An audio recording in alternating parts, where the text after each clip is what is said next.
Some movies walk into the world carrying hype, others crawl in with mystery, but every once in a while, a film shows up dragging a full reputation behind it before anyone even sees a single frame. And that's exactly what happened with Maggie Gyllenhaal's The Bride. The moment this project was announced, people whispered. When it got delayed, people speculated. When the test screening rumors leaked, people panicked. And now, with the first trailer finally dropping, it feels like the movie is staring its own bad reputation straight in the face and smiling. If you're already here with me, don't go anywhere, because what I'm about to walk you through might completely change the way you think about this film. And hey, while you're listening, let me know in the comments, are you rooting for The Bride or are you expecting a disaster? I genuinely want to hear it.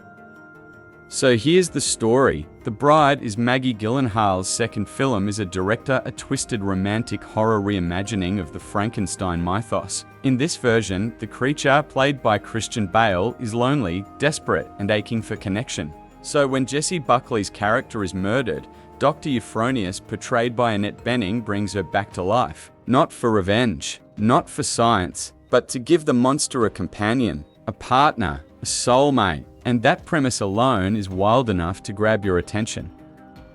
This film was originally supposed to release in fall 2025, but then Warner Bros. Delayed it to March 2026. Why? Because word started leaking out of test screenings that the reactions were not good. Not just mixed, but this might be a mistake bad. Reports claimed the movie was too artsy, too genre fluid, too strange to categorize, and just flat out confusing for mainstream audiences. And that narrative spread fast. To make things worse, the film's budget fluctuated dramatically during production. When it was originally at Netflix, it reportedly hit $100 million.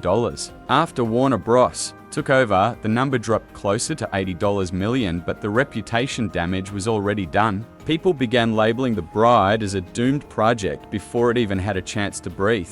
Then months went by without updates. Meanwhile, Guillermo del Toro's own Frankenstein film began casting massive shadows from the horizon. Suddenly, The Bride wasn't only being judged for its own behind-the-scenes drama, it was being compared to a film that hadn't even released yet. And that's a tough place to be. But now the trailer is out, and honestly, the movie leans into its reputation in the smartest possible way. It embraces the madness.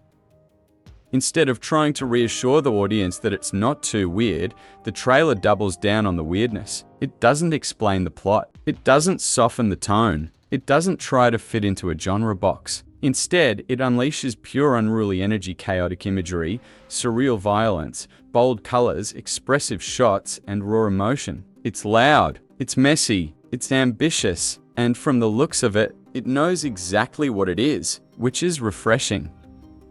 We've seen what happens when behind-the-scenes drama overtakes a movie before. Don't Worry Darling is the most obvious example of film whose marketing was overshadowed by real-world scandals. And in that case, the narrative crushed the film long before audiences stepped into theaters. The Bride looked like it was heading down the same road. Until this trailer. Instead of hiding from the criticism, Gyllenhaal appears to be saying, yes, it's messy. Yes, it's bold. Yes, it's strange. And you're going to watch it anyway. The early complaints that the film is too artistic or too genre blurry might actually work in its favor. Look at Warner Bros. Recently, in 2025, they scored massive successes by supporting bold directors making genre-breaking films. Ryan Coogler's Sinners reinvented vampire horror with a historical epic twist. Zach Cregger's Weapons blended horror and dark humor, delivering one of the year's biggest surprises. Both films were financially and critically huge. WB went from playing it safe to embracing ambitious chaos, and it paid off. So maybe The Bride isn't a mistake. Maybe it's the studio learning that audiences are hungry for something daring.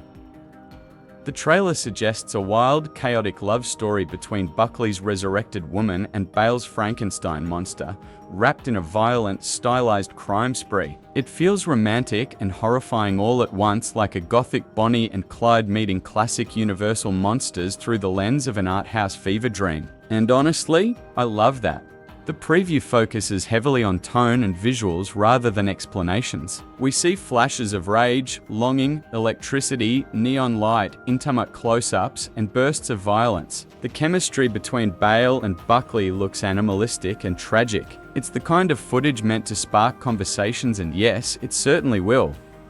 One moment in, the trailer even drops a full-on profanity in giant block letters across the screen. A deliberate choice, a statement, a message. This isn't your safe, studio-friendly monster movie.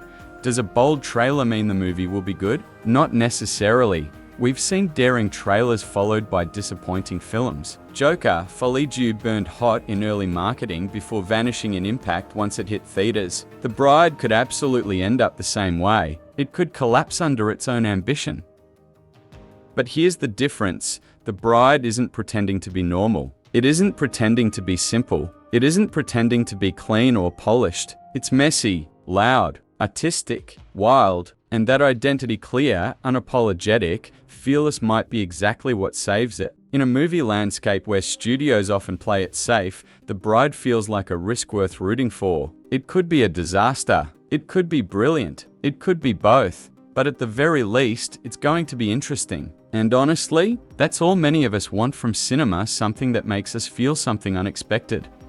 The Bride arrives in theaters March 2026, and regardless of whether it crashes or triumphs, one thing is certain, this movie is going to be talked about. Stick around because I've got plenty more deep dives on the way, and trust me, you don't want to miss what's coming next.